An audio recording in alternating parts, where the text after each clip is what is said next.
The following is a rough draft reading of the Squamish Nation Amalgamation Prayer. There are sections missing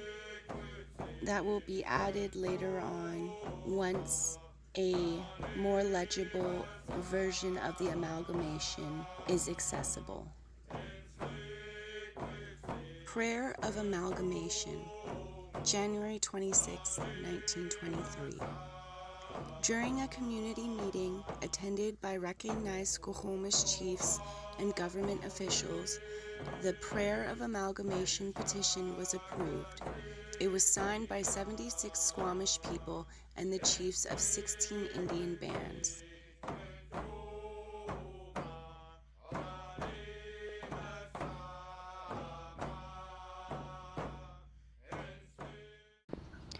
We, the undersigned, on behalf of the Squamish Indians, beg leave to respectfully convey the prayer of the Squamish Indians for your consideration and approval. In preamble, we take the liberty to acquaint you with the fact that the Squamish Nation of Indians have under consideration for the past 8 years the question of the amalgamation of the several bands of the tribe, and after a series of meetings recently, during which we considered and digested the question of amalgamation, and with a view of illuminating for all time to come any inequality or disagreement among the Squamish tribe. It was unanimously agreed by the members and chiefs of the undermentioned reserves that the amalgamation of the several is the only solution for the good government of the tribes, which would have as an ultimate result the abolishment of ill feeling that has arisen in past transactions, and which we know will henceforth bring about a brotherly feeling among each and every member of the Squamish people. It has also been agreed that the several funds of the Squamish Indians held in trust for them by the government be consolidated into one fund, and that any future disbursement of money be equally divided among the Squamish people. With a view of properly conducting the affairs of the Squamish Indians, we have unanimously agreed to have a council to transact the affairs of our people in cooperation with the Indian Department. Said council to be composed of all the chiefs of the Squamish Nation of Indians, and we may say that said council has met with the approval of every chief of the Squamish Indians and the people.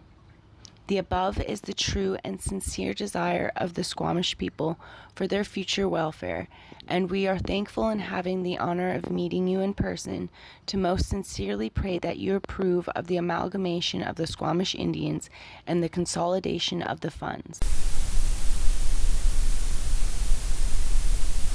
of the council and chiefs of the Squamish Indians to act as a council for the Squamish people.